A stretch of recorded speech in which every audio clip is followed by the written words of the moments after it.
everyone, this is Denise at Something Beautiful Handcrafts, and this is a studio vlog. If you've seen any of them before, you know that basically a studio vlog is just me showing you all the things that I'm doing in the studio that are not necessarily spinning in yarn. And most of the time they're fiber arts related to some degree or another, textile related anyway. Some others are not quite. And they're just like little snippets where it's not enough to do a whole video on what I'm actually doing. Well, in this case, it could be. But they're just like little snippets of the little other activities, others. Okay, so anyway, what I'm working on, like right at this very moment, are the little skirts for the dress form pin cushions. Okay, so if you're not on Instagram, you didn't see my little dress form pin cushions. This is just a basic, simple one I'm using for myself with all the pins in it. And they can get dressier. I mean, you can accessorize them. You could put an apron on there where you can put maybe your scissors or something like that, or whatever your pocket tools might be. Seam ripper. You know, you can decorate it with lace, make it look a little more dressy. Maybe put some pearls on it, give it a necklace. You know, whatever your fancy is. But I'm just kind of making these basics. Now, this one right here was designed to go on top of a box. Because actually, some of the ones I've seen, or a lot of the ones I've seen, are on top of candlesticks. Gives them a nice height. But in this case, I just couldn't find candlesticks anywhere. I don't know if it's because maybe stick candles are really not that much of a thing anymore, or whether it's because of the shortage from the pandemic. I'm really not sure. But maybe trade embargoes from China. Who knows? But at any rate, so I went searching around looking for something to make a base. And I found these boxes. And I was going to stain them and paint them and put these on top so that some other little supplies can be stored inside the box. And I've been thinking of a way to latch them down that wasn't really complicated. Then I just decided that it would be fine without the base. I mean, it stands pretty tall in and of itself, and they actually stand up all by themselves. Now, I have a piece of wood that could go under it, and I think maybe I'll try that for this one. But really, they don't need a base. So that was just some thoughts. I am working on 2 at the moment. One in this kind of America home type fabric. And then this one is owls. Just something cute for now. You know, I wanted the dress form as a dress form for the American Girl doll dresses. Because I only have one American Girl doll. I have a knockoff, so that's just 2. And I thought it'd be nice to have kind of a little model dress form. And it turned to a pin cushion. So I really like making these. They're really cool. I don't really have anything to do with them. So I'm just going to put a couple in my Etsy shop. And like everything else, when I see something I like, I make it. If it sells, I'll make more. If not, well, whatever. Okay, so anyway, I'm using my Kenmore Lavender Lady. I'm using the hemming foot here. And so, I'm not sure if I can zoom right into that. Just in case you've never seen a hemming foot. Oh, that's a little too much. Okay, it has like a curly Q on the end of it, which is really basically what it is. It's a curly Q. And so, what it does is when you feed the fabric under it, it turns it and sews the hem. This is a noisy little guy. I'm going to show you here. See if I can do this without really blocking the camera view. The hardest part about this is getting the fabric tucked and then out of the way of the, out of the way of the feed dogs. Because when you first start, if you try to stitch from the very end, it just kind of gets jammed into the feed dogs here. So we don't want that. And I really can't put this right hand underneath there because the the lever is coming down. So I really want my hand out of the way. So I got to get it started. I put a pin at the end to get it started. And I just keep it slightly turned. Zoom out a little so you can see that. I've got my hand here keeping this slightly turned. And pretty much the machine is going to do the rest. And that's going to provide me with a nice hem. When I get done, I turn it over. I do the other end. It looks like this. Now I'm going to do this, a gathering stitch across the bottom of this. And then I will put a nice ruffled skirt around the bottom edge here. And you'll have to look on Instagram. Maybe I'll put some on Pinterest so you can see what they finally end up looking like. But they're going to be cute. A few friends are going to be happy about this. So I'm almost done with the carding of the meat breed from the video a little while ago. It's been like 2 months ago. And I'm going to go ahead and get this spun up. This and the Jacob. So I hope that I will have a video with the completed yarn for the meat breed sheep and the Jacob probably at the end of March. I've been trying to give my hands a bit of a break. I'm teaching, well, who knows what that was. I'm teaching spinning classes. And so I'm doing a lot of spinning, you know, as far as that's concerned. So when I'm at home, trying not to overdo the spinning for now. So this is kind of slow growing, which is, of course, while I've got all the other projects going, it helps give me a nice break on the wrist from all that spinning and carding and knitting and all that kind of stuff. I was sewing dog clothes by hand, and as you can imagine, that's pretty much just as bad as the spinning. I've also been doing a lot of card making.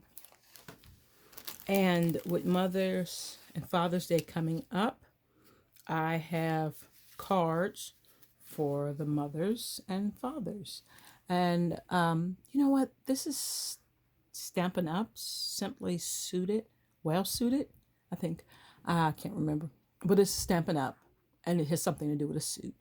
And so I have the bow tie and the tie cards for the fathers.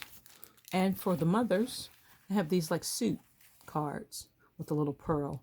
I need to put a sentiment across there, but I have some time for that. Find the perfect sentiment. And then we have Easter coming up, Palm Sunday and Easter. So I have my Palm Sunday cards.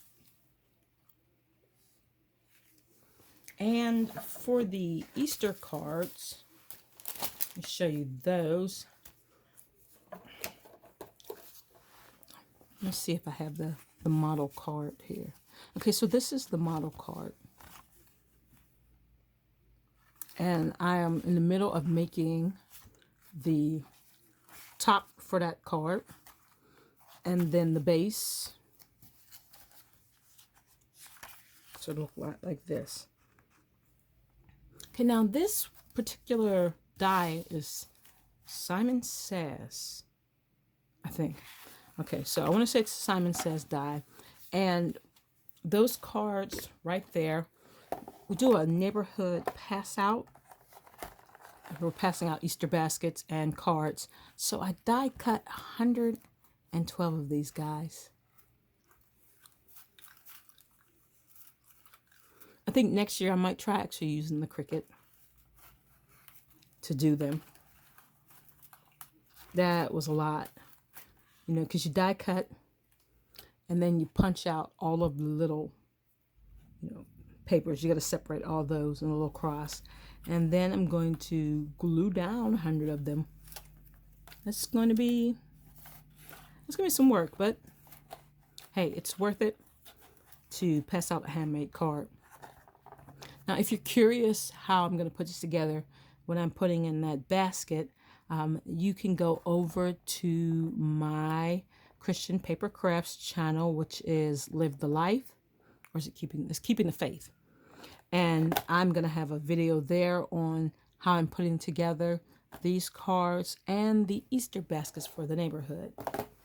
That's going to be really cool. Now, what I'm really most interested in showing you is the wax seal kit.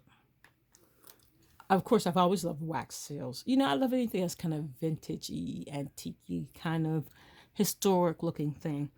And I've always loved the idea of wax seals. And so finally, I just decided I wanted to get a little wax seal kit.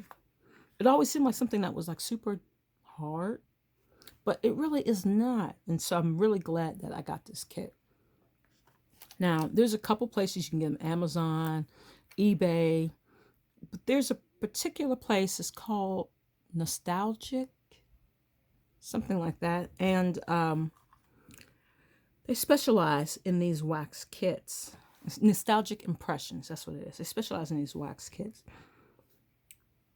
And basically, this is not candle wax. I know you see the old, movies. They're not old movies. They're representations of old movies, basically modern movies, where they portray, people taking the candle while they're writing a letter by candlelight, and then they spill the candle wax and stamp into it, and they seal it up. Okay, and that was how it was done back then. But in this case, if you want this wax seal to go through the Postal Service, it needs to have a more supple wax. So these are the modern waxes. They're more supple than the traditional waxes, and they will survive being sent through the machines of the Postal Service.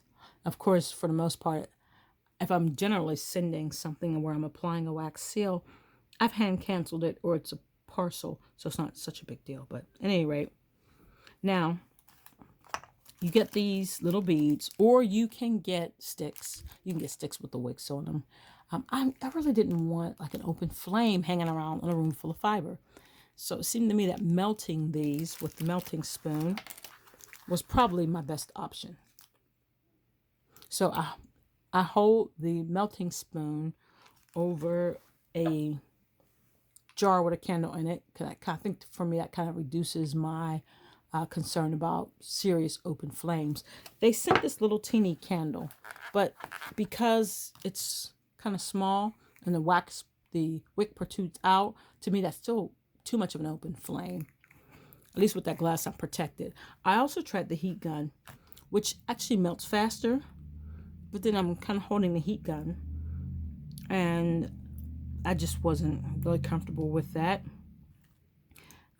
And they also have ones that go into glue guns, which is probably what I'll wind up with at the end, because that's a lot more convenient for me to use the glue gun. But I've got 3 colors here, and it was a little tricky trying to figure out how many of those I needed in here.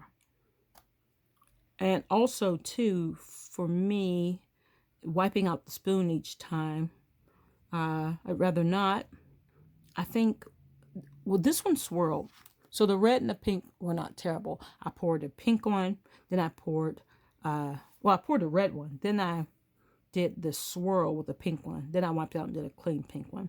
So you can kind of plan for that. But this swirl was nice, so I didn't really mind the leftover. You can kind of see leftover pink inside there too. That wasn't so bad. So I think what I'm going to wind up doing is getting multiple spoons, so that I can go faster and I don't have to wipe out quite so much. Okay, there's like a bunch of demonstrations on YouTube about how to do these. Not a lot of recent ones though, so if you find that you're really curious about wax seals, I guess I could do a demonstration. Because a lot of videos I saw when I was trying to find information on the wax seals were 4, 5, 6 years old. So I guess I could do a refresher. What I'm learning, as you can see, is how to, first of all, gauge the right amount, because I had to do this seal several different times and add more wax than I thought I would in order to get such a large seal. and get the whole impression. To me, it's not, I like to get them as uniform as possible, but it's more important for me to get the whole entire seal impression, which I really had to work for this one. Also, I found that on the surface I was working with, the seal would slide towards me a bit, and that's how you get that big lip down here. And just by chance, I wiggled just a little and then sat it down. I got this really nice round one here. This one's not so bad. The entire seal is on there. And this one, the entire seal is on there. So it took a little trial and error. The best thing about it is ooh, there it goes. The best thing about it is if the seal's not sitting the way you want it, you just melt it and try it all over again. Okay, so now I'm thinking you're probably wondering about the gold on the seal. And I was wondering too. And finally, someone in one of their old videos said they used a paint marker, for the most part a Sharpie, and you go over the raised portion with the gold marker.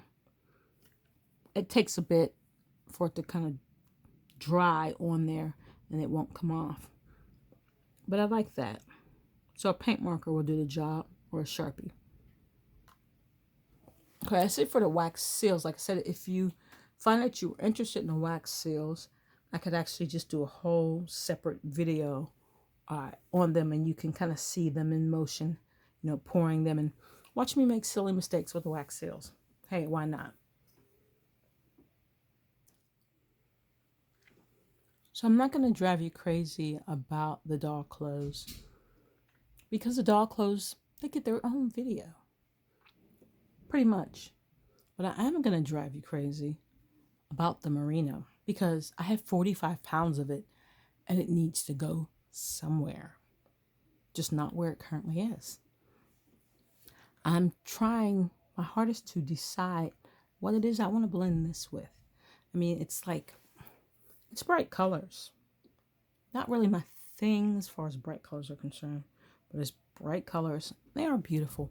I mean, bright red and this electric blue, like what you're seeing on the screen is what this blue looks like. It's bright, it's beautiful. And now this I like. This can stay. But the blue is pretty electric. But it just cards up so nicely and looks super, super fluffy. Super fluffy. So I'm trying to decide what I'm going to blend with it. Maybe I'll try some gray first. I have a lot of natural colored alpaca, and I don't want to take away from the blue. I don't want to muddy the colors. But so I'm thinking gray would probably go in really nicely with this blue, and maybe some cream for the red. I have to see how that goes. So someone asked whether or not I was going to make any more historical knitting videos. I'd be curious what you all think. The thing about historical knitting videos, and pretty much any videos that I make, is that I've been doing this for 10 plus years now, and that's just the spinning part. I've been doing the knitting and crochet a lot longer. So that I'm at the point where I don't need anything. I don't really need to make anything. So for the most part, with the spinning and the knitting, I'm making stuff just kind of to make videos.